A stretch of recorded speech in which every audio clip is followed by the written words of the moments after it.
What we're doing here is we are beginning the planting of a new avocado planting. And part of this, we're putting in a new avocado planting, testing 5 new rootstocks from the U.S. University of California breeding program, plus a standard rootstock that's used here, which is a Walden seedling. And we're putting in was, we came in and removed the old planting, which was a lime planting.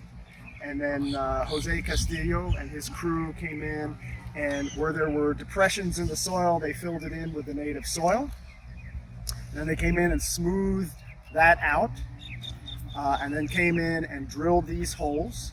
And I should just explain, this planting had been rock plowed, which means we had crushed the rock to about a 6-inch depth, the entire planting. And then previously came in with a trenching device and made trenches that are about 18, 22 inches wide and about 18 to 24 inches deep. And we made trenches going north, south, east, and west. Where the 2 trenches meet is where we're planting the trees and where Jose went ahead and drilled these holes. So the next step is we're just getting ready to plant these. In addition, we have 2 irrigation systems. This is a micro sprinkler system. Primarily used just for irrigation purposes. And then you see the irrigation system with the white risers in the field, those large white risers like behind me. Those are used for cold protection if we have freezing temperatures. They can also be used for irrigation. So what we're going to do now is Jose and I are going to go ahead and plant a tree to establish it here in the field. The idea is to plant the tree at the same depth that it is in the container. So I'm going to take off the old weed barrier.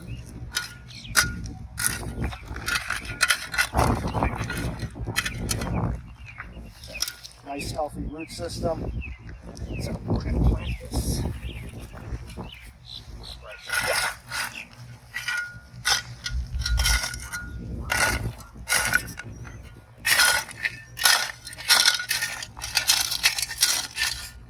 Now, in some soils, if this was a sandy soil or a sandy loam or something like that, we'd probably, press the soil in to have it have good contact with the root system. In this case, this soil is about 70% rock fragments. We're not going to really push this in. We don't want to damage the root system. So what happens is when we water this tree in to establish it, the watering will take the finer particles and it'll bring them closer to the roots of the tree, and that'll be fine. It'll get rid of the air pockets and everything else. The next thing we're going to do is fertilize, and just use a small amount of fertilizer, maybe 1/4 pound. Remember, the roots are only right near the tree. I don't want to fertilize up against the trunk, but I do want to fertilize near the base of the tree. And then it has a stake, so the tree can be stabilized. We're going to go ahead and put this weed barrier. This way we don't have to worry so much about weeds getting to the young tree and competing with the young tree. And also, this way we don't have to mow close to it. We don't have to herbicide near it, which could also damage it. And then the microjet system is the last thing we put in. And we put it on the north or northwest side. Why? Because the prevailing winds in the winter come out of the north.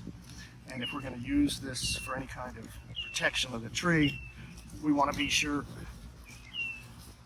that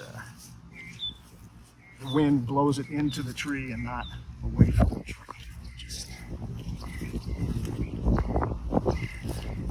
That's pretty much it.